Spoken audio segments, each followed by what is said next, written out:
point out, the Angels might be the worst organization in all of sports. You have literally the two greatest players of the generation, essentially.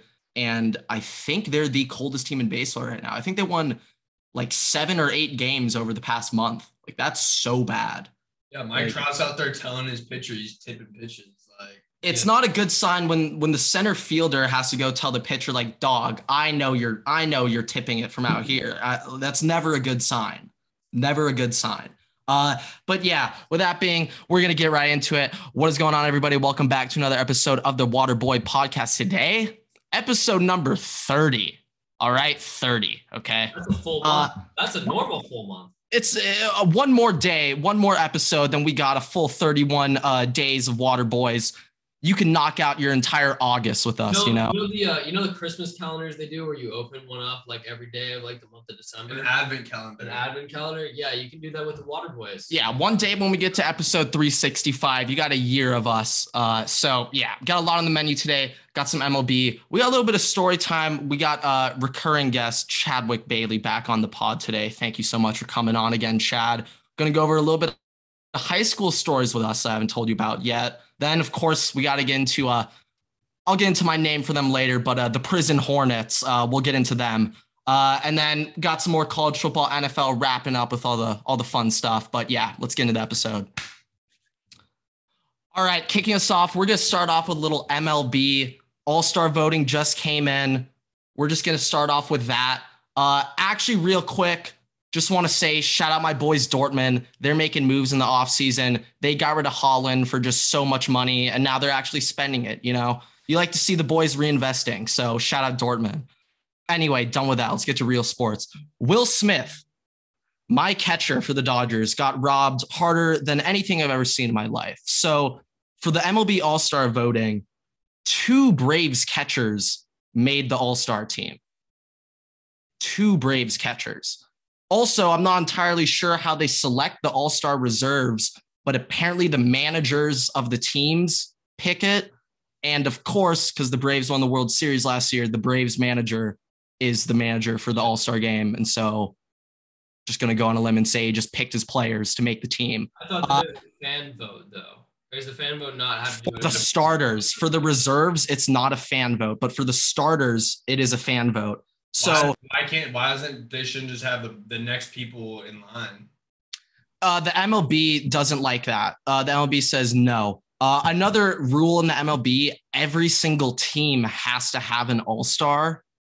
And so like, I understand like, hey, yeah, the Braves, like maybe give it to their catcher, but they already have, I think not including the 2 catchers, they already had 3 all-stars on the team. So yeah, that's not the reason they got it. But let me just break down some numbers about Will Smith. Will Smith National League catcher rankings entering Sunday, tied for first in home runs, number 1 walk percentage, first in expected slugging, first in isolated power, second when weighted runs created plus, second OPS plus. He just got robbed. That's all I got to say. I don't know why Travis d'Arnaud got it, but whatever. Justice for Will Smith. That's all I got on that. One other thing about the All-Star game, I want to hear your guys' thoughts on this. So the MLB, they have like a special commissioner selection pick where the commissioner selects 2 players from either team and they could just pick whoever they want. So they picked Albert Pujols and Miguel Cabrera to make the All-Star teams. Now, if you look at their stats, they probably aren't deserving to make it. But what do you guys think about the MLB giving these legends, these no doubt Hall of Famers, one last ride in the All-Star game? I think Albert Pujols is doing the home run derby too, isn't he? He's also doing the derby, yeah. So, I mean, he has hit some bombs this year. I will say that. I think both of them have hit bombs, but Albert Pujols has done some. There are other players definitely more deserving over that. No, there definitely is. Like Freddie Freeman definitely deserved it over Albert Pujols. But I also, though, to be fair, like he could have been picked into – to go as like one of like the team picks, like. Well, the Cardinals already had players. I know. That wasn't involved. Maybe for Miggy, I can get that one. But that's crazy. Miggy's 39. Like, yeah. I mean, he's looked that up. No, that's just crazy to me because I feel like when we were younger, like Pujols was already kind of washed, but like Miggy was in his prime to an extent, not washed, but like I like, to be honest, the second he joined the Angels, he became significantly worse. Significantly. Like the second he signed his back. I feel like I give it like Miggy in early 2010s, he was like in the World Series every year. That's what I'm saying. Yeah. Yes, I do get what you mean. No. Like the longevity for these baseball players is just absurd. Like I don't understand how players are playing for like 20 seasons and they're 140 games a year. Was on the setting records with the Twins when he was literally like these guys have been playing for so long, like literally been playing since before I was born. Older than Tom Brady. Like there are players older than Tom Brady. Like I mean, Tom Brady debuted before I was born. He's still going. Like it's absurd, like what these athletes are doing. Like I know, kind of getting a little off topic here, but like for the NBA, it's like LeBron. All these players are complaining about the like 80 game season.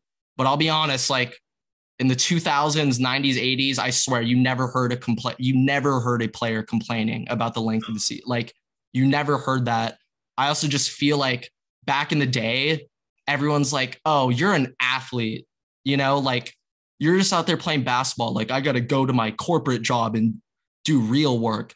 But I feel like that narrative has shifted over the past 40 years where people are like, these guys are playing 82 basketball games in like 5 months, like that. Like humans should not be able to do that. And I think we're actually appreciating athletes a little more and how impressive it is to play for such long periods of time. But yeah, that's my little thing on that. Practices and stuff too that they do in between that. Like it's not just the games. I mean, it depends. No, yeah, it's just like the whole season in general is just so much. I mean, yeah, but it's like, just shoot around.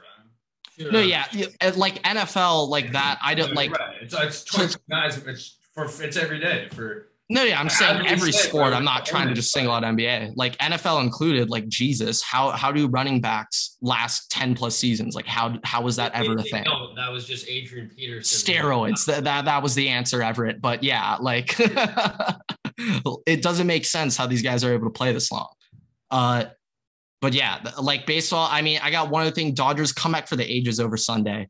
They were down 5-0 in the first inning. Then they were down 5-3. Then they were down 8-3, and they came back and won. So during the last episode that we were recording, that was that game. That was that game when Everett and I just gave up on the game. I'll be honest, that was the first time I've seen the Dodgers like actually like fight back in a while.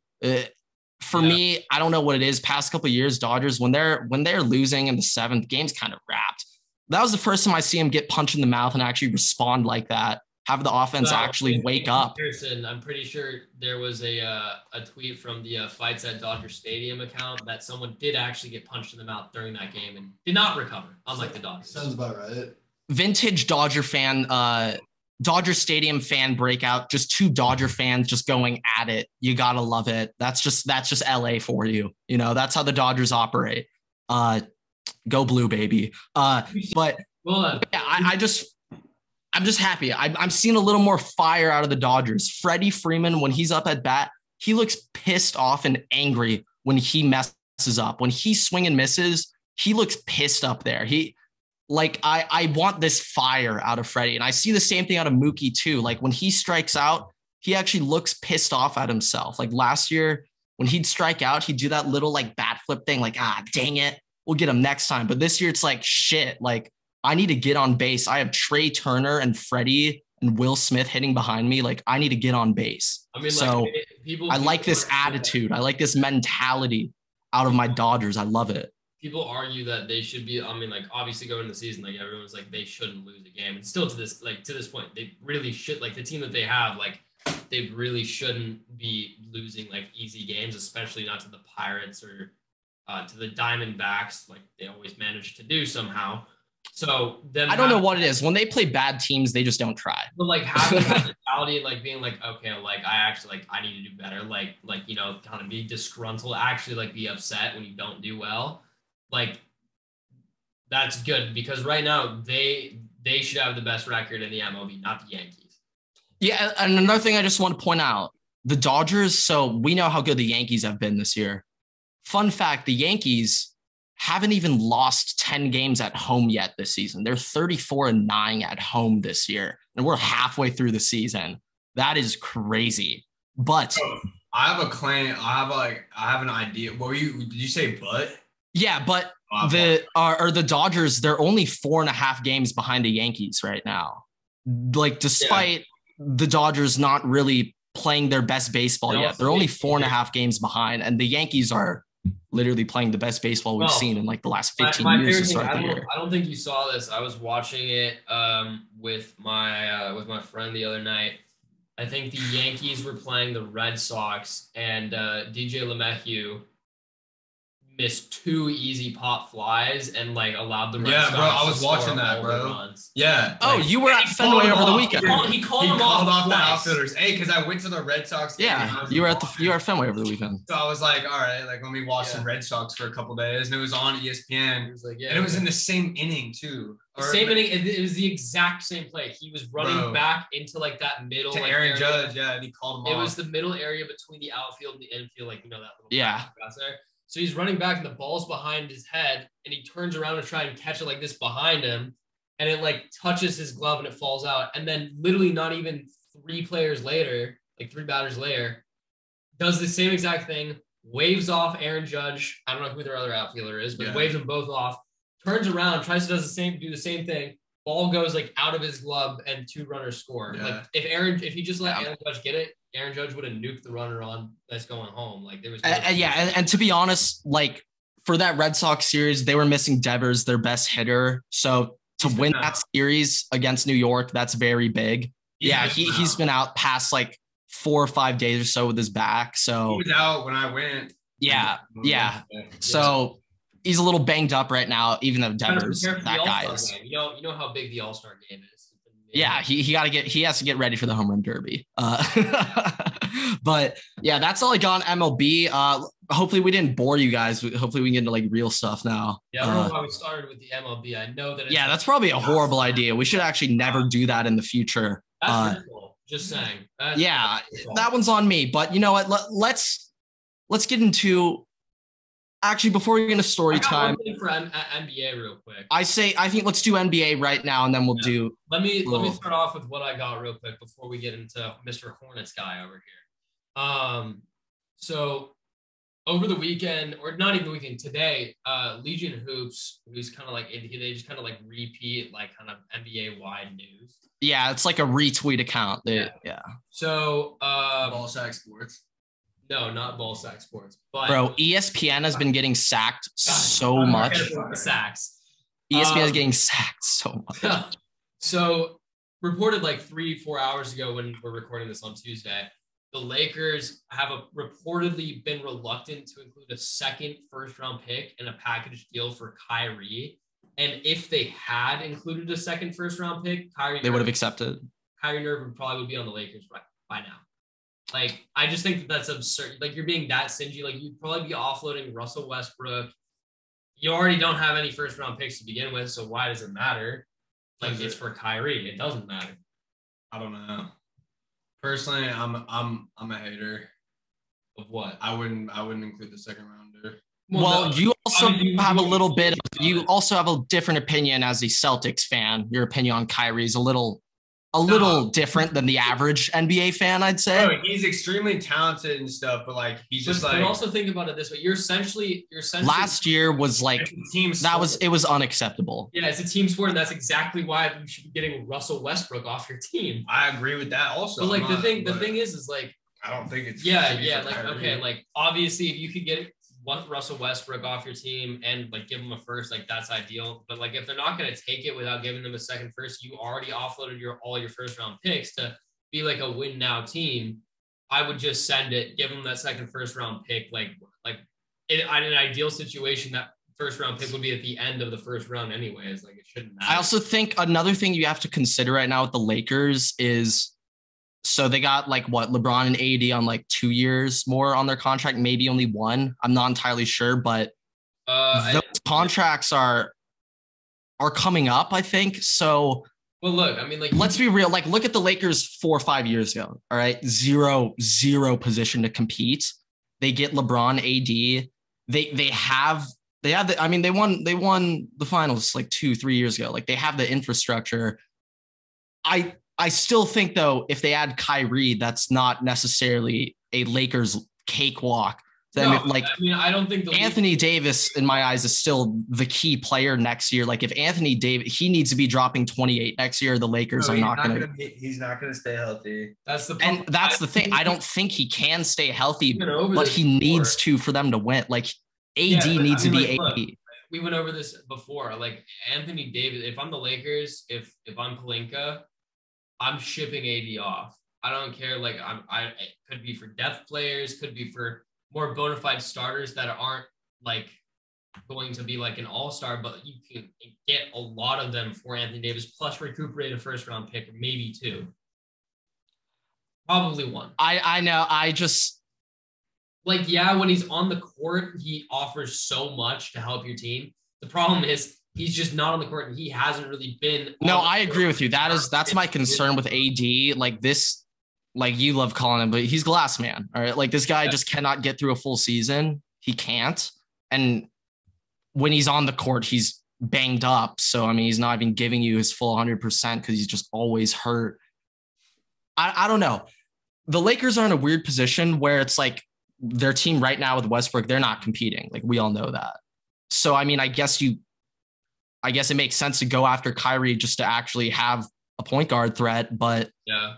I'm still not positive the Lakers are dominating with that big 3. Like, well, yeah, but it's always Russ won an MVP, bro. Like, yeah, but how many years ago was that?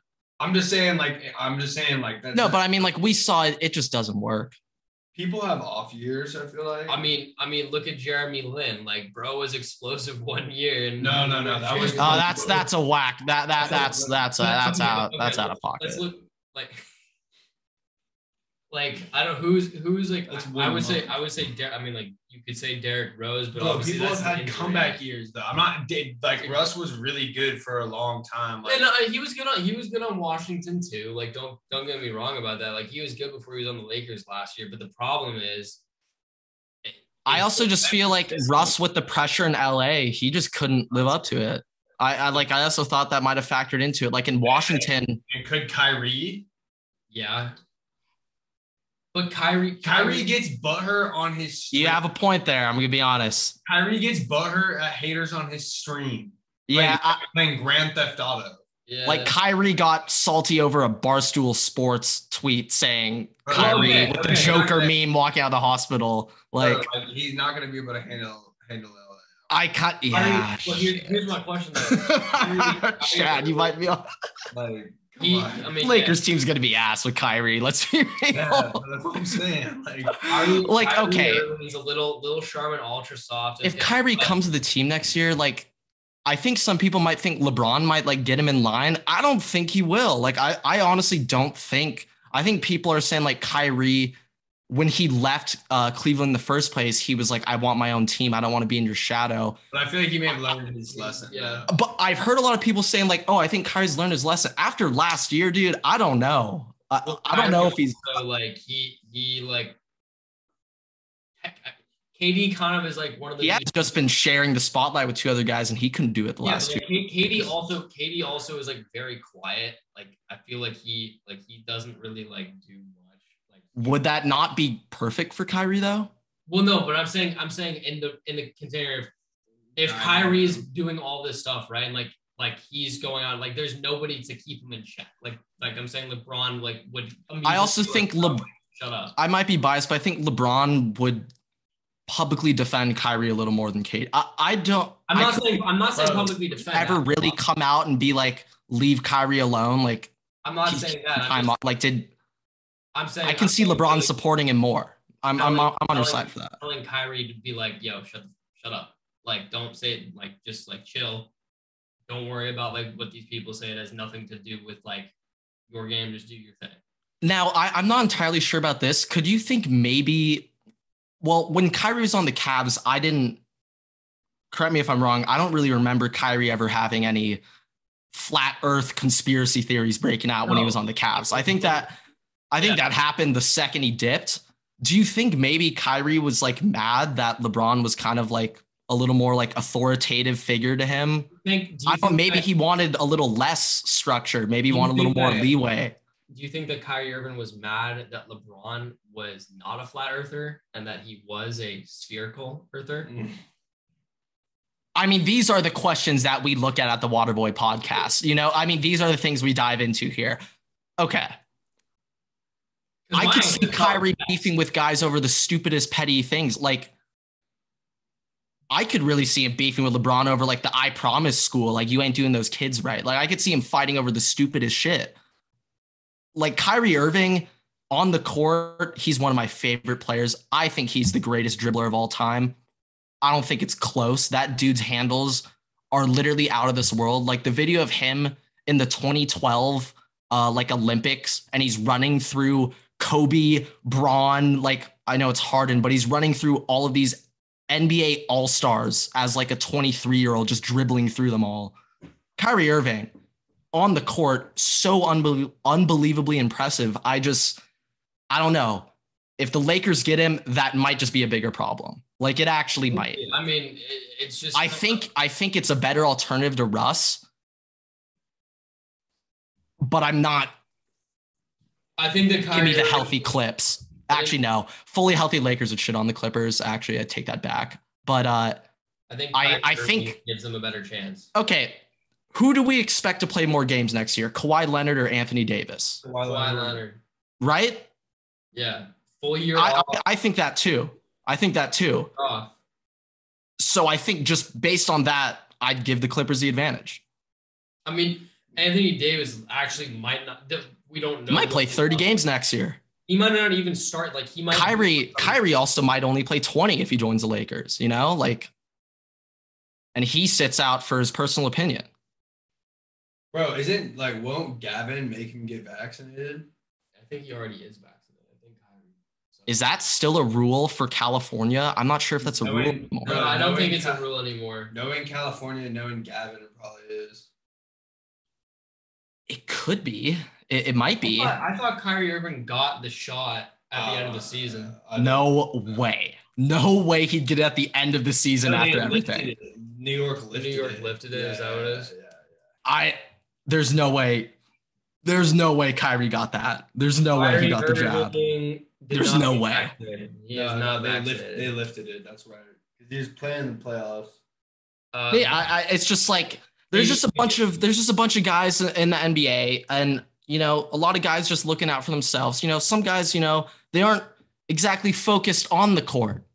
Some guys are focused off the court. Speaking of that, let's get into the real topic. So last time we had Chad on, Chad pointed out the scenario going on for the AAU basketball team, also known as the Charlotte Hornets. So, Chad, why don't you break down some other interesting news that's came out since that last podcast with you and the Charlotte Hornets? Prophesize the prison Hornets. Yeah, and I hate that we earned some success, or I should say you guys, and notoriety over, you know, arguably bad things, especially what continued to happen with the team. Led by we do not condone those actions over at the Waterboy Pod. We're just reacting to it. No, but like led by Michael Jordan, already you know, interesting individual. A couple days after our TikTok was posted, we got some news that Miles Bridges was arrested for domestic violence. So, you know, our prayers go out to that woman and hope that her and her child are okay. But like I said, what is going on in Charlotte? We still continue to not have answers. And not only in Miles Bridges, we had a former Hornet who played with the Pelicans last year, but a former Hornet just 2 years ago. Hey, just want to say, once a Hornet, always a Hornet, Devontae Graham. So Devontae Graham getting arrested, played with the Hornets 2 years ago. So, I mean, clearly there's something going on over there. I have a lack of veteran leadership, I think, but like, dude, I'm sincerely worried for Gordon Hayward right now. Yeah, Gordon Hayward needs to step up his leadership game. I'm going to pull up their roster real quick. I just need to find how many players do they have over 30 on their team. I just need to find this out. Might actually be holding Gordon Hayward like captive right now just to make sure like more news just doesn't like happen. like more heinous stuff. Just like okay, if my math is correct, there are 2 players on the Hornets over 30, Gordon Hayward and Mason Plumlee. Is Terry Rozier? How old is Terry Rozier? I think he's 29. Okay. Terry Rozier is 28. He's the next. Terry Rozier hasn't done anything yet, has he? I don't believe so. Terry's okay still. Yeah, Scary Terry has stayed out of the limelight ever since he left the Celtics. I mean, also the Hornets, the contract that Terry Rozier is on. No, that's really it's honestly it's a sad situation with that team's going on over there. Like financially, on the court, off the court, there's no success happening. I mean, guys, do you know how much money Terry Rozier just signed an extension last offseason? Yeah. 4 years, $97 million. Yeah, I was gonna say 4 years, 95, but yeah. No, yeah, like so it's just wow. I swear. Correct me if I'm wrong. Terry Rozier was the 6th man off the Celtics bench, and that's how he primarily, yeah. The NBA is crazy. The Jalen Brunson deal too. NBA is just god tier. The money in the NBA, there's only 15 or 12 players on the team. Don't need to, everyone gets a pretty solid share of the pie. No, and it's like Miles Bridges was set to get that extension. He was set to be the next guy in line, and he's just throwing it away. And and then there's just there's one thing with Montrez, there's one thing of smoking dope, smoking some gas. 3 pounds of weed is. Bro, you're in an NBA, you can't be driving with pounds of weed. There's just a difference. Also, whoever needs 3 pounds of weed on them? Maybe he needs 3 pounds, and I'm all. I mean, I support that, but don't drive with it. Don't put yourself in a situation where you're gonna be. I mean, he's getting drug trafficking charges, not possession. Well, yeah, that's what I'm saying. If you have over a pound, wait, no, I know, but I'm saying if do you guys know? Is it if you have over a pound of weed in your car, then it's by state. It varies by state, but yeah. I know a pound alone probably is enough for trafficking. I know in California, I'm pretty sure you can't move with over an ounce in California. Yeah, it's that. That's just more conservative states. Yeah. Well, also, correct me if I'm wrong. I know the MLB they do not drug test for weed anymore. They only drug test for fentanyl. Only the because NFL does, right? They had that story. The NFL does. I think it's only the NFL because I know the NBA. No, they lifted. They at least lifted suspensions on it or something because I remember Josh Gordon. Are we sure? There was a thing news from last year. It was Josh Gordon can finally play now after 8 years. Okay. Breaking news as of last season, actually. NFL players who test positive for marijuana will no longer be suspended. Maybe they get a fine or something, but yeah, I mean bro, but it's just with Miles Bridges, it's just my buddy and I were talking about this last night. Is it just you gotta be the ultimate softie to put your hands and beat up a woman? If you're gonna let a woman get you that mad to the point where you're gonna beat her up, what type of dude are you? You can't handle your woman yelling at you and being it's just okay, leave the house. It's just ridiculous that you'd have to put your hands and assault someone because you got so mad. That's just soft. That proves you. I mean, if you're gonna do that, how long are you gonna last in the league? And obviously, we don't know if he's doing some other stuff sipping. He might be he's posting that on his gram. But he might be doing other stuff. But it's just disappointing. I just feel for that organization. It's more than disappointing. Hey, bro, it's just come on. What the other stuff is more funny. LaMelo Ball, PJ Washington. That's just kind of funny. But with Trez and Miles, it's just come on, two guys, two starters. I'm pretty sure Trez started. Yeah. I mean, that's all I really got to say on it. Yeah, no, yeah. Last thing I gotta say, MJ, get your boys in line, because right now you're not the Charlotte Hornets. You're the Charlotte Inmates. You are the prison Hornets. You are not the Charlotte Hornets. Right now, the Charlotte prison basketball team would be disgusting with Trez, Miles Bridges, and Devontae Graham. The 3-time reigning prison MVP for whatever prison they're going in is pissed right now when he saw the new guys on the block. He's pissed. Doing the the paper clip with the yogurt lid medals right now as we speak, probably. Yeah, I'm just saying, like, Trez and Miles Bridges are about to dominate that league. About to dominate. Okay. Yeah, that's what I got on basketball. You guys got anything else NBA? I'm not really sure if there's any more crazy news. Let's run the NFL real quick. I got a couple things. Let's do NFL last. I want to do quick little college football with Chad because we got him here. I got a quick college football thing too, actually, before you say that. I forgot about this. Okay, so first thing I want to talk about, Chad, just kind of your opinion on NIL and when do you think the NCAA will start making regulations? Because in my opinion, this shit is getting out of hand. The amount of bags just being thrown at these players. So one thing I want to point out, University of Miami, Mario Cristobal, they're essentially signing the entire IMG high school team. So right now, 5 of the top 6 prospects. So of the 6 IMG prospects in the top 100, 5 of them are committed to Miami. The only other one committed to Ohio State, Carnell Tate.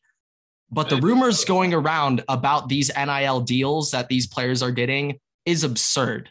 So Miami got a 4-star quarterback who used to play IMG, just transferred to somewhere else. But this guy, Jaden Rashada, accepted a $9 million NIL deal with Miami and turned down an $11 million NIL from Florida in the process. Well, but so what does that mean? Like what does that mean with Miami? Like Miami is not paying him $9 million.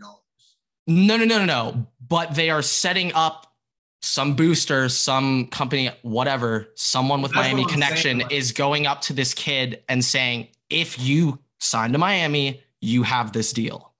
So this is what I'm curious about that I just haven't done enough research about is what's going on with that connection. Where's the Miami, let's say, Ford Motors, just theoretically, Ford of Miami is going to be the company that signs this kid to a sponsorship and is going to give him the $9 million. What's the connection with Miami and the Ford Motors? Like, is Miami paying for, like, that is what I don't understand. Okay.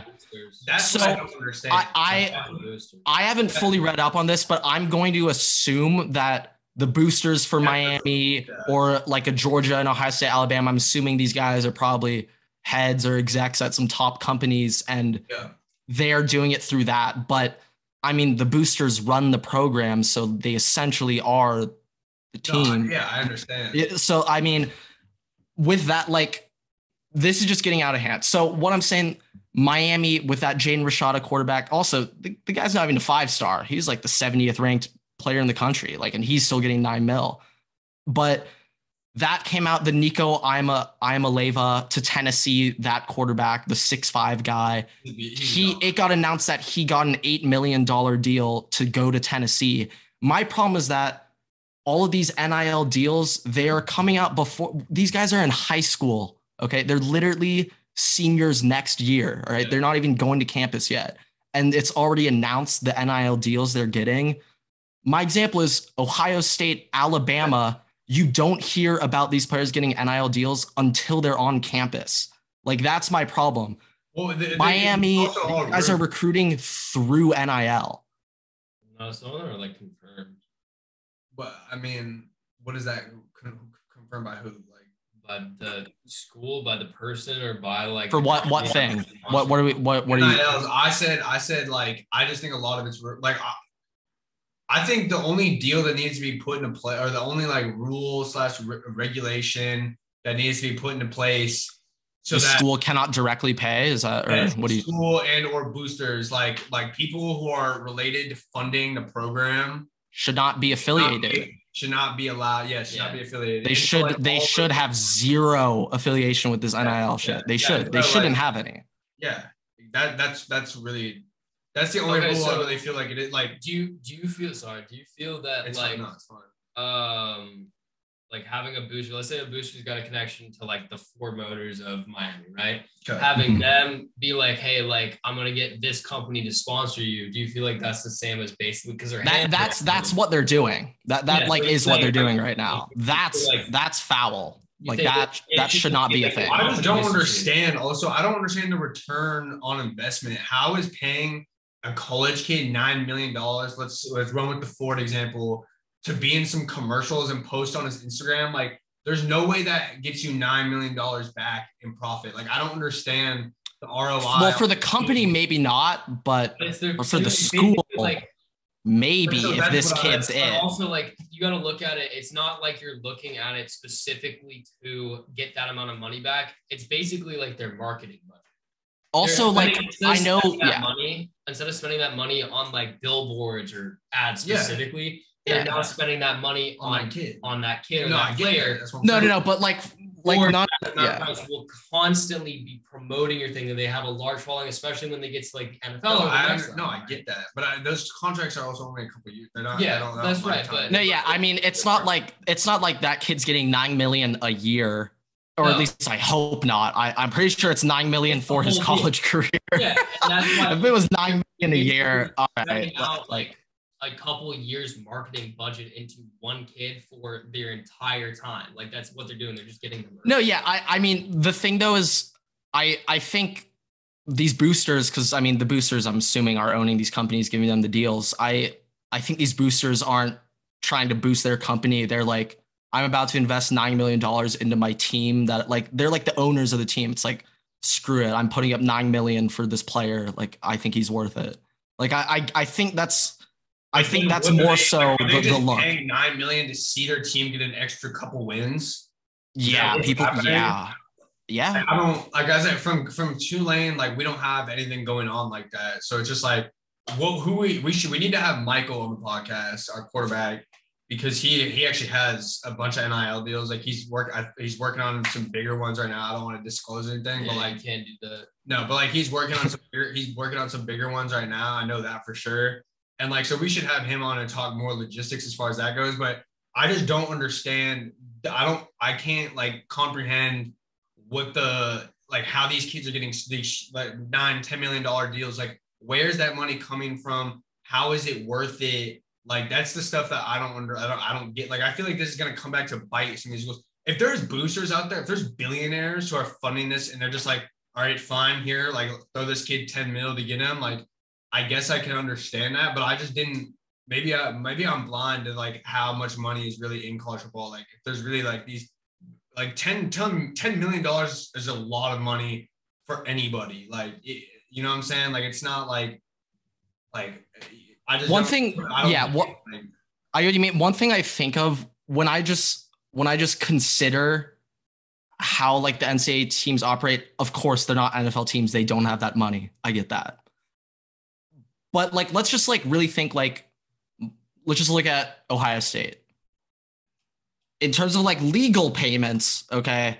Yeah. In the football team, they just need to fund coaching staff, like all the strength coaches, everything, like practice facilities, stadium, yada, yada. But like, that's kind of it. I'm just going to assume coach salaries make up a majority of that. Like, Ryan Day's making like 12 a year. I'm just going to assume coach salaries make up a majority of their expenses. I mean, and like travel. Yeah. Travel. I think though, just like our Birmingham trip is multiple. Here, I'm reading a list of most valuable college football programs. And I think this is just by like, I don't even understand what these numbers are saying, but like, if they have Ohio State ranked at like 1.1 billion estimation for the brand. I just, but like, I feel like also pretty much, okay, actually, this is my point. You're paying what? Let's say a total of 15, 16, 17 to your coaching staff a year. If your school's bringing in so much revenue from football, like, why not dump some money into players to improve the product on the field? No, I agree with that, but I can't understand. Like, I don't know where this money's coming from. Yes, like, he doesn't understand why. Like, why? Because it is illegal. Like, we know it's illegal for the schools to pay these kids directly. So I just want to know. For the boosters, that's the gray area. That's the loop around. But that's what I'm curious about, is like how it's happening. And obviously what we talked about is probably the most likely explanation of like having the boosters going behind closed doors, talking to these sponsors for the programs. And that makes sense, but like, it's just wild. Like, I just feel like that, what if you like spending $10 million on like locker room renovations? I feel like that would get you more help than on just one kid. Like, But you Also, gotta realize, I like, you gotta think think the about this stuff, locker bro, room like, problems, dude, I guarantee that quarterback at Miami, when he shows up on campus, he won't give a shit about anyone else. Or like and that's that creates exactly so many locker room bro, and that's problems. my point though. That's literally my point is like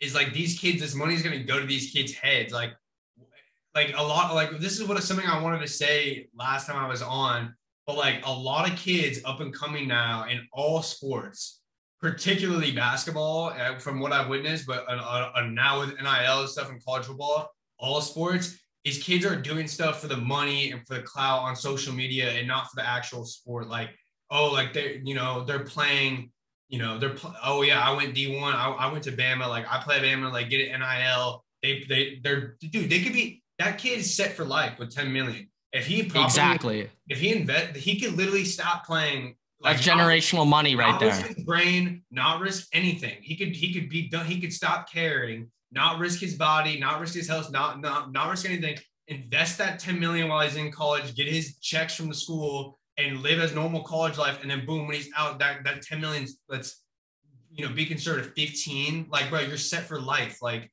And also I'm no financial advisor, but over a 20, 30-year period of time, the stock market never fails, brother. So, I mean. Stock market alone, bro. With 10 million, you can do you can set it, buy an apartment complex, rent out the apartments. Like, dude, you can do it. So I'm just saying, like, I'm with you. Yeah. This NIL stuff, like, I don't want to say it's gonna ruin college football because, like, for smaller schools like Tulane, I think we're on a verge of it though. We don't have anything going on with that type of money. Like all the NIL stuff we have going on is like actual good, like valuable stuff. Like it's just like companies and the kids where there's some money being thrown around, but it's not like huge deals. And like so schools like us, we're gonna be. But also, I just want to say, like, these kids deserve to get paid. Like, I don't have a problem with that. I just have a problem with how the schools are going by this. Bro, yes, like you should, like, if you are a top player and your school is making like money, Reggie Bush should have made millions at USC. Yes, like bro, when you walk around campus and you see for Tulane, you see Michael Pratt on the posters and stuff. You see him with the commercials, the ads, whatever. Like he should be allowed to make money off that if the school is using him for marketing and exactly. Stuff. Yeah, how much money that these colleges profit off these players. That's what I'm saying, Their name, image, and likeness should be earned. That value should be high before the money is high. Like you should just get it going in. Yes. Like you should have something to prove like that. Like you should hold your value first, and then a company, Subway, should come in and say, "Hey, we want you in a commercial." Now just come in like what? Like Nico's great, so he's kind of a bad example because I think he's going to be the truth in college. But Nico, like, bro, what if he gets to college, he doesn't pan out? That $9 million sponsor or whatever, people aren't going to care. Like, exactly. Now, I agree with you completely there, Chad. Actually, everything you just said was straight facts. Could not agree with you more. And what you just described that's like literally how Alabama and Ohio State's operating right now. The only recruit I've heard from either school to get an NIL deal before coming was Eli Ricks from LSU, the transfer. Yeah. That's the only player I've heard from Alabama. He's a transfer too. Like so it's a little different portal, but Nick Saban has came out and said Nick Saban's first complaint with NIL is, I'm very worried about my locker room and how NIL will impact my locker room. Yeah. Obviously, guys are just gonna be pissed that some dudes are making bank. Like, duh, that's just gonna happen. No, they're not really about it too. Like, exactly. Once you're on the team, you actually know what these guys are about. And so, like that's my big problem. These high school players, 16, 17-year-olds getting multi-million-dollar NIL deals before they've stepped foot on campus. That's my big problem. And the teams that are on rolls right now, Miami, Oregon just signed a quarterback and they gave both of his parents Nike jobs. Like, are we serious here? I mean, come on. Like, how does Oregon get a 5-star kid from Detroit, Michigan? Oh, yeah, because his parents got Nike jobs. That's how. Like, there's got to be regulations here. There has to be. There has to be. Like, I don't even necessarily know if, like, I see a problem with that. With their parents getting with Nike giving his parents jobs, you don't have a problem with that? Dude, that's like the worst. Well, I guess possible- Nike. not worst, but like that's like the biggest form of tampering because Okay, like, well, I guess ongoing. Nike, yes, because Nike is not part Is of Oregon. But if, like, honestly, if Oregon gave them a job, I don't know if I'd necessarily, because that's part of the investment. They're recruiting the whole. Well, that What if those also parents go and screw up. But also- there's also that's a little bit different because like the Mobleys when they went to USC, they also hired their dad as an assistant coach. Like that was part of the deal. That's So like that's not like, crazy, honestly. Yeah, but here's my question though. Like, if Actually, you- yeah. if Actually, you're right. hiring, like, let's say you're hiring this kid's parents to, like, Oregon's literally hiring them themselves, right? We're already complaining about Nike doing it. If Oregon itself would hire like these kids or just whatever kids' parents or parents, that's the same argument as like not wanting to have the school have their hands on everything or physically paying the kids to be there because they're paying the kids' parents and that's an incentive for the kid to be there. They're like, if a school's like, we'll give your parents this job, like if they need this job, we'll give them the job. Actually, I honestly don't really have too big of a problem with that. Honestly, Actually, but it's the really same. have I'm not saying I have. I think. I'm not saying I have a problem with it, but I'm saying if you guys are complaining or arguing about I just think it's very funny that came out. They just gave their parents jobs. To be able to pay the players itself, then paying the players' parents as an incentive for them to be there is kind of on the similar lines. I mean, I also think like the more we talk and the more I think about it, like let's say theoretically like a school wanted to drop 10 mil on a kid, they gave him 10 mil, like obviously that'll forever completely ruin the scale of college athletics. Like a school like Tulane and stuff would never be able to compete like on the same And level. also that's like the standard now. Like now these high school kids are expecting 10 million every week. But if they want to do that, that kid literally like can just stop and not care. Like, I mean, the contract probably says you have to keep playing college football. Like you don't do it. You don't have to put in any extra work. You don't have to watch any extra film. Exactly. There's not involved in it. So, like, It's just like you have to post something on your gram once a week. Like investment thing, you know, like that's like if they want to lose that 10 million, if they want to risk that, then maybe I don't see a problem in that mindset of space. But the only reason why that would never work is because it would ruin the whole thing, the competitive scale. Like, yeah, because there's some schools that just have way more money than other schools. But like also, I mean, like that's fully if they want to drop 10 million, they probably still have limitless funds basically to do this. But if they want to drop 10 million on a kid, the kid shows up just like doesn't care and it becomes like a third stringer, instead of being the starter. School's fault. Another problem. They do that though, because think about it, like, okay, I mean, I guess they could because that kid could be bad and not pay out and not be worth it. But just what came to mind was like Northwestern football. They made it to the Big Ten championship like 2-3 years ago. Their budget's probably, I don't even know, nowhere near Ohio State's. No. Yeah. But like, of course not. Yeah. So I guess like they could make that legal and like recruiting could just like matter. The talent evaluation and character evaluation could matter a lot more. Because also, bro, like the thing is in college and like is the skill level, the skill gap is not huge. Like the skill gap in terms, like you don't think. Only in the trenches, bro. Like you're only in the trenches. Like only in the that's one part for me. Like the difference between a Bama, Georgia, Clemson interior D line versus the rest is not. No, that's different. That human being, that size of human being. And I also feel like it's impossible to actually have a dominant D line in college. I think there's a somewhat of a difference, like in like just quarterbacks included in that list. Like I'll throw that there. Like if you have like a mediocre, like lower end quarterback, even if you have like a good O-line will make a mediocre lower end quarterback look good. But if you don't, and you don't have an above average quarterback, you're not going to be competitive. Like there's going to be a stark difference between that. Yeah, I agree. Okay, this is one thing I want to bring up. So chat, like going back to like the booster conversation, how boosters are funding this.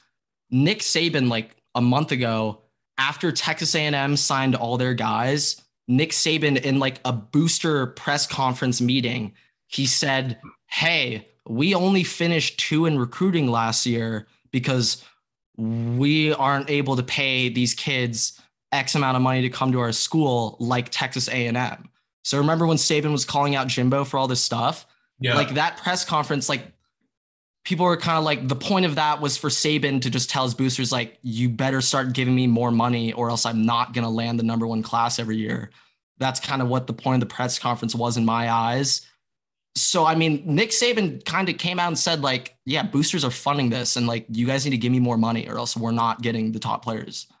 So yeah, bro, like that's what I don't understand the rules enough. Like I would love to like just read the actual rules, like what's illegal, like because I just feel like they never really made rules. I feel like they never really made rules for it. They were just like, players can now have contracts with sponsorships. Like free range. Like they haven't even they've probably explained internally a little bit of like what they want to do, but like players have zero clue like how any of this works. And you just kind of hear like, oh, like they want to offer you money. Like, all right, like yeah.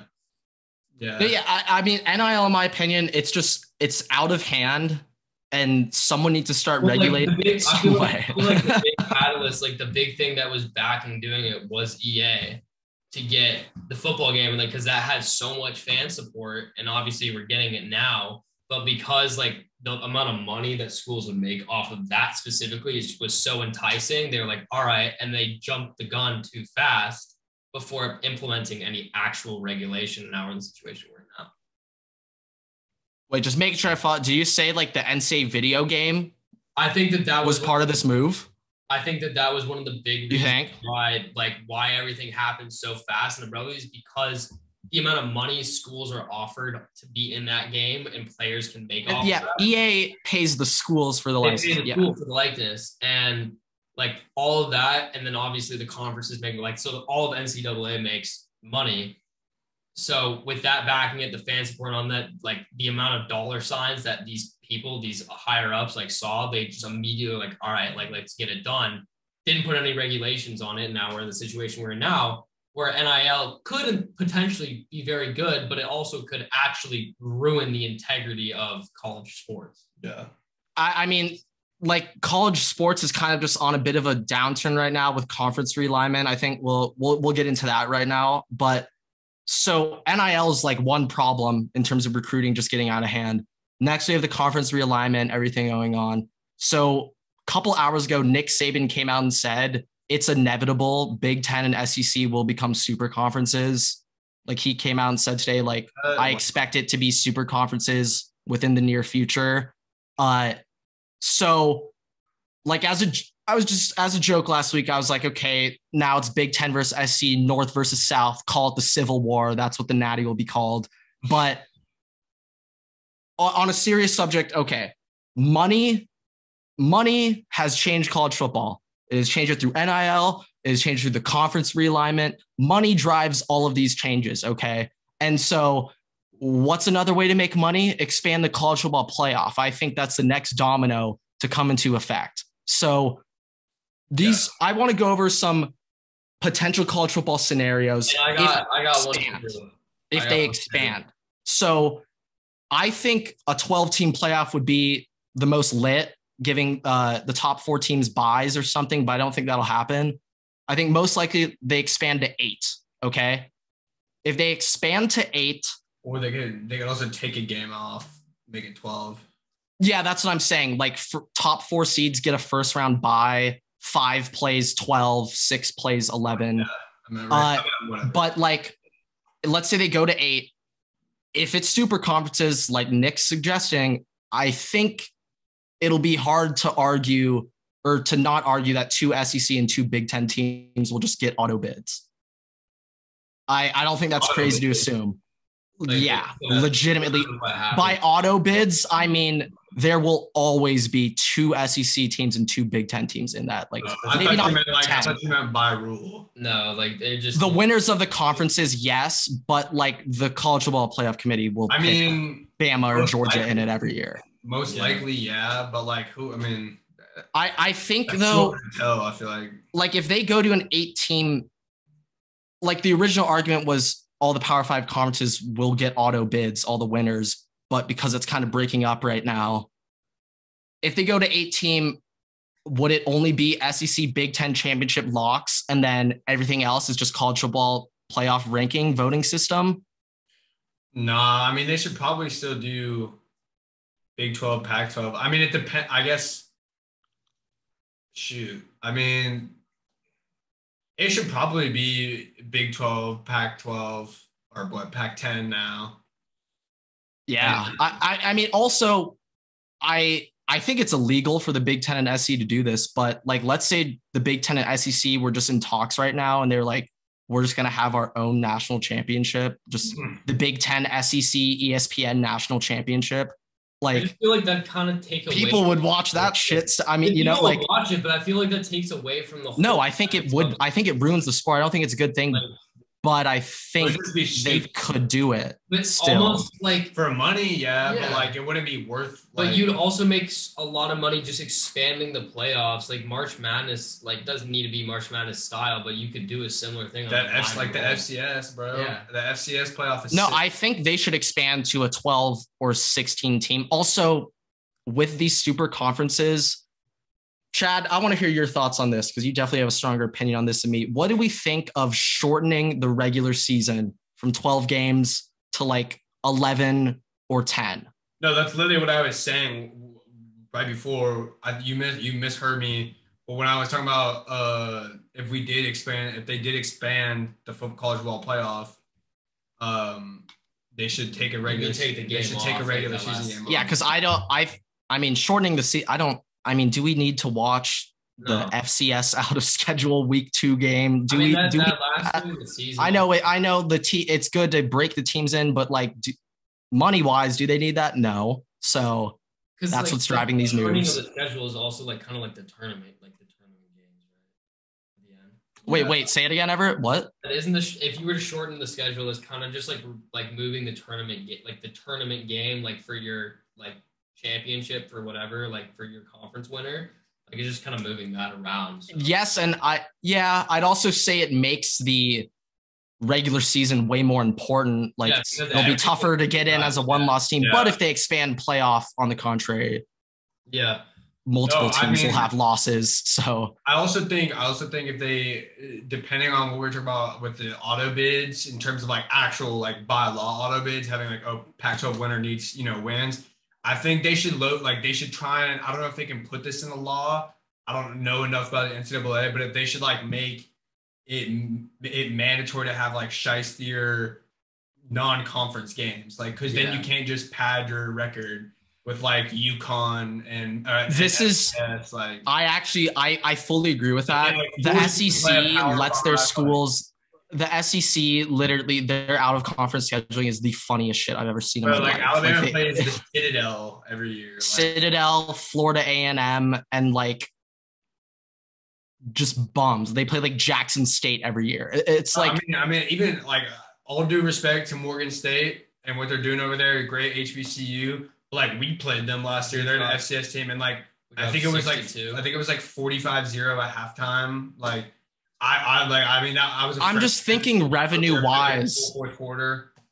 Like I think I'm on the team of this is bad for college football. Like I support these FCS schools getting an opportunity to actually play in FBS, like get this opportunity to actually like play against some of the top tier talents, get that recognition. I'm a fan of that, but money's making these moves. And I don't think ESPN cares about Bama Citadel. So, here's my question. ESPN's a little more worried about Bama Texas than Bama Citadel. I don't know. Sue me for saying that, but here's my question bouncing off of that though, and like kind of.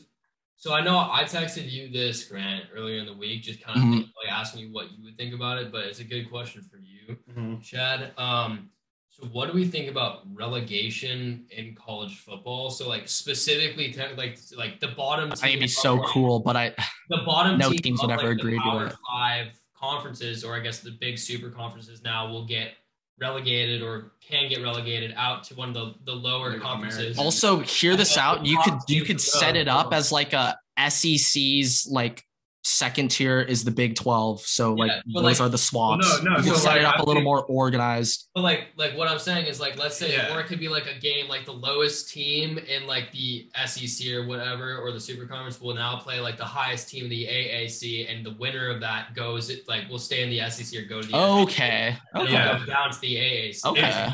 If the cycle continues, like if it actually becomes true super conferences, like, you know what I'm saying? Like it's real. It's not just like minor switches. Like, because I still feel like the ACC can compete a little bit. I think the Big 12 can still compete a little. Like, you know, I mean, in terms of basketball, I mean, ACC I'm and Big East are still. No, I know, but I mean, yeah, ACC is still like.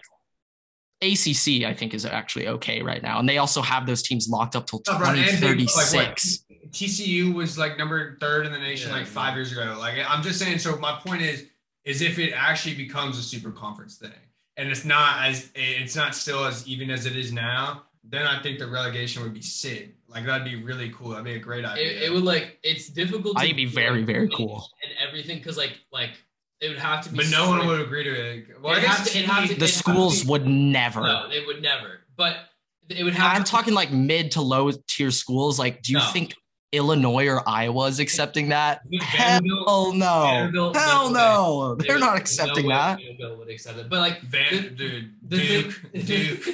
The thing is, though, like they are not accepting that. It'd have to be specific to like football, because you can't have the entire. That's another problem. You can't change everything. Just can't have which would be sick though. It would be sick. Just be like, yo, Duke. Can you imagine just like, Duke basketball, you guys are playing you guys are playing the MAC here. A football team. You guys have got North Texas next week. Like, get ready. Like, sorry, your football program. It's like, Duke, you guys are actually out in the Sun Belt now, believe it or not.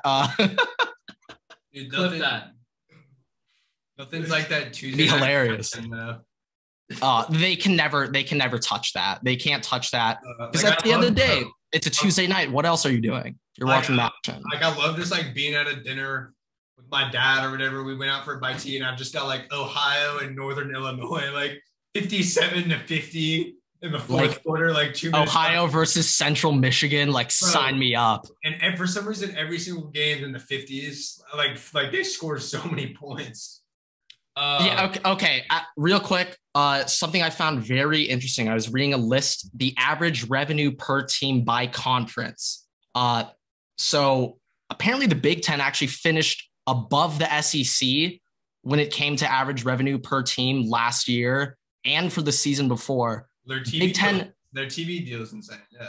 And the Big Ten's also projected to make more than the SEC. I was looking at these numbers. I went full nerd mode on this. Apparently, the ACC's buyout is $500 million to leave the conference early. They have these teams under contract until 2036. I don't know why the hell any team in the ACC signed a deal until 2036. Those teams are stupid as shit. But anyway. I want to see Vautech back up top. Like, apparently the buyout is $500 million. I was doing a little bit of math. If Notre Dame were to join the Big Ten, if Notre Dame were to join the Big Ten and leave the ACC, I was doing a little math. Like, financially, would they make that $500 million back by joining the Big Ten? The answer is no. They'd lose like $200 million by leaving the ACC and joining the Big Ten over the next 14 years. Like, they will not begin profiting until after that, unless the TV pot from Notre Dame actually increases revenue by that much. Then maybe they'll be in the green. But I was just reading that, and I'm kind of shocked hearing that with the Big Ten being above the SEC, and then the drop off from SEC to like Big 12 at third is just, it's hilarious. It's like a $20 million drop off. Is Pac-12 or ACC for? ACC is last, dead last, which I found very interesting. I didn't think ACC would be dead last when it came to that. So just an FYI, sorry for the little interruption there. Grant's having, I don't even know how to describe the problems that he's having, but he can't hear us after about 10 seconds. So, yeah, just take that with a grain of salt for the rest of this episode. But gonna dive into the NFL now. Can you hear us, Grant? No, he cannot hear us. I'm kidding. I can hear you. I'm messing with you. Yeah, I can hear you. Okay. So all right. Hold on now. My first thing for the NFL is just it's a quick question. I know you can see it. I think you can see it. What I'm about to pull up, but it's a question for both of you. Who do you think has the most expensive offense in the NFL in 2022? So I saw this, so I'm not going to reveal it. Chad, who do you think it is? Who do you think it is? the most expensive NFL Miami. offense. No. Keep going. Oh wow. Keep going. It's not Miami. Shocking. Tampa, It's not Tampa. Buffalo. Not Buffalo. It's shocking. It's Shocking. Like You would not get this. You would not assume they're an elite No. offense, but they low-key kind of are. Right? Dallas. No. Although they're 2. Okay, I'll take one last guess. Baltimore. No. The number 1 most expensive Holy offense crap. in the NFL next year will be the Detroit Lions. And I was sitting here trying to figure out why the hell the Detroit Lions are the most expensive offense in the NFL. And then I realized Jared Goff Jared gets like who? 40 a year. They he's just been- signed Chark, I the guarantee you, a mega massive deal. contract. They probably got their center Ragnow on a crazy contract. He's the most expensive center in the NFL now, I'm pretty sure. Yeah. 122 Lions. mil.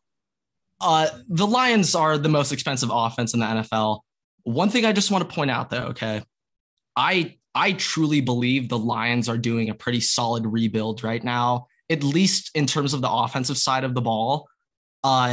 Yeah, I know everyone in Detroit hates Okuda, but I mean, we'll He's see what had he can do one- when he's healthy. He he's had 1 season. the worst injury luck of all time, but yeah. They also They have got Lutz now. 30.5 million locked up to Goff next year. Running backs are all cheap. Shark is making 10. Oh, only Shut 4 up. mil. Ooh, Shark's only at 4. TJ Hawkinson at 6. Taylor Decker, Ohio State tackles, getting 25. Jesus Christ. Was not aware of that. But with the defenses in the NFC North, that makes sense.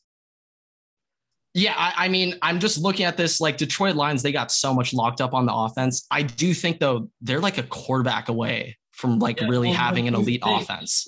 They could possibly draft CJ Stroud or Bryce Young next year and stick them That's in that like offense. if they got Bryce Young, my God. I think that the Lions actually would be able to make a playoff push. I think so. Like, so this is my example, Chad. Okay. No, he doesn't mess with it. I know. I'm gonna sell him on this a little Man bit. already knows. Yeah, I picked up on that when he crossed his arms and didn't say a word 5 seconds into it. I'm like, okay, so he thinks everything I'm saying is a bunch of bullshit. But okay, let's look back at the Bengals. Okay, 4 years ago, pre-Burrow, pre-Higgins, pre-Jamar, their offense was so unbelievably horrible, and like they pretty much just added Burrow, Jamar. T. Higgins, Jamar. Joe Mixon. No, Joe Mixon was there. He was there for a while. He was like suspended. He was wasn't hurt. All right, hurt. Yeah. But He was like always like he was always like mid first couple of years. Last year he just broke out. Their best 5 offensive players. Like we named 3. We named Joe Burrow, T. Higgins. Also, like in terms of their O line, they didn't really. But Mixon had been there. For Whatever. like You know what I'm saying? I'm saying. I just think the Lions O line is one of the best units in the league. I think skill, just like weapons wise, they have Swift, Jamal backfield, Shark, JMO, Amon Ra, TJ Hawkinson. Like I think they got a good little core on offense. I think Amon Ra is amazing. I think Amon Ra is disgusting. I think he's so good. Also, I'm biased because he went to USC, but like, yeah, he's nasty. The problem is just Jared Goff. Like if we look in about 5 years, let's say that they keep on the same tracker, like Amon Ra keeps going the same way. I mean, bro, he also led his team to a Super Bowl. Like, Jared Goff, no, that was Sean McVay. I'm just saying, like, I mean, I also just think though, like, like how much better, like we gotta hope that one of these like y'all are. I mean, yeah, like with a better quarterback, they probably could, but I'm just saying, like, it's hard to come by a better quarterback. well, yeah, Like, but the Goff's comparison not awful. yeah, but so we're looking at Jared Goff in comparison to the upside that a Bryce Young or CJ Stroud would Yeah, have. yeah. So are you saying that you'd rather stick with Goff than have that? No, I'd probably draft one and keep them both. You'd keep Goff on a 40 mil retainer to have CJ Stroud back him up. I mean, Or him to be the backup. I mean, is 40 guaranteed, or can they It's gonna be- reconstruct, or can it be restructured? He's not going to restructure that. all right, Chad, going back to your point on Jared Goff, led the Rams to the bowl. Now, yes, he was the quarterback. He was the leader of the team, one might say. Everything's a system. In Jared Goff's playoff run, that Super Bowl run, he went 59 for 106, 55% completion percentage, 700 yards, 1 touchdown, 2 picks. So, I mean, hey, I'm just going to go on a limb and say he wasn't the reason they made the Super Bowl. I'm not saying that. I'm just saying, like, the Lions were, the second last team in the NFL last year? Like one of the worst teams in the league. Like, and this guy they choke every game at the end. The Super Bowl. Like, I'm just saying, the like, Lions, he's not the pure reason. The Lions like, weren't, like, they were, okay, yeah, in the draft, like, they were the number 2 pick, right? But the Lions themselves, like, lost so many close games to so many good teams last year. They did lose a lot of close games. I was gonna say they had a ton of single digit losses. Does not reflect how they actually are, so you can't put that on them. And Jared Goff was also part of the reason why, like, he was probably one of the reasons why they lost those games. They won a couple. He was probably a couple of the reasons why. But if you put in a different quarterback there, it's either the same outcome or possibly a better outcome. Like, I don't think Jared Goff is putting them in the spot to win those games. I mean, yeah, look what they did when they just got Stafford.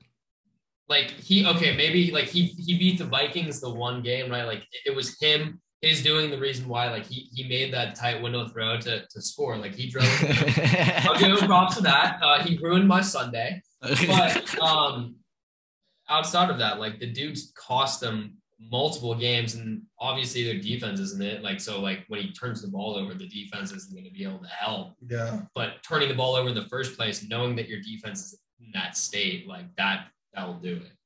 No, I mean, y'all have a good point. I'm just like, but, like, you can't, like, whole, like, your argument is it's a team sport. You can't say that Jared. I think the Lions, they just sent that guy back there. I'm saying he was the quarterback on a Super Bowl team. Okay, and Nick Foles was too. Yeah, Nick Foles was too. I'm just like, I'm saying y'all let, like, Nick Foles is the backup. Okay. I'm not saying, like, and I just said that they should keep Goff as competition for whoever they bring in. Yeah, but on a $40 million salary is a little bit of a problem. No, I agree. Yeah, obviously. Well, also, I mean, who is going to pick up Goff's contract if they were going to dump him? Yeah, I mean, maybe the Panthers probably, but, like, black contract. The Panthers have the number 1 and number 3 draft picks from the 2018 NFL draft in Baker and Sam Darnold. So options, by the way. Just want to throw that out there. Both on 5th-year options. They could probably deal them with the Browns somehow. Send Goff to the Browns. Just take the whole loop of horrible teams post Rams. It could work. It could work. He's got to get on the Jets somehow. The Jets could take. We'll see how much dog Zach Wilson has in them. Maybe the Jets will take him. No, yeah, I mean. Yeah, that's I just got, like, one last thing, NFL. I just think right now, I was just going through a little, like, tier list NFL quarterbacks right now. There are probably like 15 to 20 NFL quarterbacks in the league right now. Maybe not 20, but at least 12 to 15 that, like, in my opinion, are just absurd quarterback talents. I was just, like, looking through, like, a little, like, fantasy football draft. We're getting younger, though, and with more. Every quarterback, like, in the top 12, like, every fantasy starter essentially next year will be a baller. Like, these quarterbacks are just absurd. Like, Rodgers, Mahomes, Brady, Josh Allen, Herbert. You even say, like, Dak, Burrow, Russ, Lamar. Like, I don't know. Those are just, like, the head guys. Who? Favre? Carr, not Favre. Carr. Yeah, no, like Derek Carr making a comeback. You, like, even say Kyler, I guess, or whatever. I mean, I just feel like the talent right now at quarterback is just unreal. I don't know. No, I agree. Yeah, Justin Fields too. Like, he's on the rise. I don't think we've seen anything like this. Yeah, no, and we're gonna get even better as, like, the next couple of years come out and we get more, touted quarterback talent out of college. Yeah. No, it's like the position's in a good spot. No, yeah, I mean, that was my little thought. On that. Okay. I have one Ohio State thing, but I might bore some people with that. So, I mean, unless you guys want to hear that. Huh? You want to hear it? Save it for the next episode. Okay. All right. Well, we could save that one. Little palate teaser right there. Yeah. We kind of went pretty long here. Not gonna lie. Story time real quick though. Wrap up the episode with some story time. Okay, I got one little quick story. Okay, this is my story. It involves Chad. So Chad and I, we played JV football together. Chad transfers into our high school. We just signed big name prospect in Chadwick at a DB. So, I had to step up my game a little bit. That jump from freshman to JV year, I had to show everyone who's boss. So one of our early practices, just to really show how boss I am, I just skipped it, lost my starting job, never got it back the rest of the year. But I learned a lot from that. And they instead put me at scout team D-line and scout team middle linebacker. So at one time I'm playing scout team DN. I'm not necessarily like making plays or anything, but I'm out there just balling up, being a little Joey Bosa out there. Chad's over on the sideline. He gives me a look, sees me make a play, and he goes, "Let me get in one play." I was like, "What?" He's like, "Let me play edge, one play." I'm like, "All right, man, you go in." Chad lines up, D end, scout team snap. I could be a little iffy on this part exactly, but correct me if I'm wrong here. He's on the pursuit. Chad's on like some pursuit or something, and you get like blindsided by someone, or you trip or something. Let's just say didn't pan out great for Chad after that one, and afterwards the entire team's just like, was that Grant? Like, no, it wasn't fucking me, guys. It was Chad. Don't put that shit on me. But that was just a fun little story. One thing I want to shout out though, Chad, the most impressive play I've ever seen you make with my own eyes in a football game. Fuck it. We're just going to call it state championship game senior year.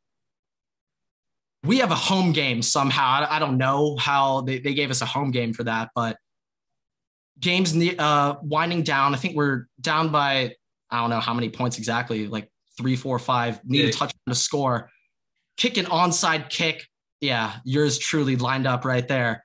Chadwick high points this shit like Julio Jones, all right? Like, goes up in the air, snatches that shit perfectly, comes down with the ball, and I swear to God, the entire student section, probably like the only time the student section has been filled out for one of our games, by the way, erupted. Like eruption, I've never seen the team get as hyped in my life. And of course, yours truly, Chad, has to recover it, of course. No other person could have recovered that shit. So I just want to shout out that. I just want to bring up that moment. I could go into my scout team middle linebacker career, but there's not really much to uncover there. I don't know, Chad, do you have any stories of, I don't know, maybe some interesting coaching experience, some coaching run-ins? I don't know, maybe some interactions with some other players, I don't know. Do you have any? I'm trying to think about what would be the funniest for the fans. I mean, I do remember, like, I was thinking about the Steven Ariano hit against St. Aug in San Diego. I mean, Chad and I, well, the first time you were there, but I have seen 2 of my former teammates like almost paralyze people. Yeah. Like, not like proud to say that, but I've seen it. It's happened in front of me. No, yeah, okay. Actually, this might be a little interesting, Chad. Something I want to be funny. When we played Fairfax our sophomore year, they like told us to stop. Like the players were like, "Man, could y'all just chill?" It was so. Yeah, they'd be like, "You guys are going too hard for us," and we're like, "Oh, I scored that touchdown at the end of the half in the first half." And like we were running, and at the end, like I hear the horn sound, but I haven't like ran into the end zone yet because we were playing with like that crappy like alarm, and this kid like starts running at me, but I'm about to cross the goal line, and I just stiff arm him like for no reason at all. He goes down and he gets up and looks at me with such despair. Like, I've never felt bad in a football game for doing anything other than that moment. Like I've cracked back kids, like I've done it all. That moment, I was like, dang, like I really didn't need to do that. Like high school football, just the team environment and atmosphere, like specifically JV, was just one of the funniest team environments ever, you know, like one of the hardest pictures to ever exist. yeah, like I mean, if I'm an amazing editor, I'd throw that up right now on the screen. We'll see if that's there for the pod, but like it's just the drip level unreal for a bunch of 5'9" white kids. Unreal. Like Osterman with his cut towels. Like yeah, with the cut up towel, everyone's repping the high socks. Like we're trying to look like NCAA 14 players with 3 bands on our arms and shit. Like it was just a look, and you just can't replicate that. You know, that's just what high school football is all about at the end of the day. I mean, if you ain't dripping, you're not even like, why are you even out there? hey, as shout out to Reggie Brown, one of our tight ends. If you ain't dripping, you tripping. If you ain't dripping, you tripping. Maybe I throw that in my bio or something. That's pretty good to live by. That's kind of all I got on story time, though. I mean, I'm trying to think of something off the top of my head. I'll come back with something. We'll have some better stories for next time. A little more prep work into that. Yeah, but that's all I got. Chad, any parting words? Man, I'm just blessed to be a water boy for the day. We're blessed to have you, brother. That's all I got to say. So, yeah, with that being said, that'll be it for this episode. And Everett? Slowly creep up to the microphone right here. Waterboy's out.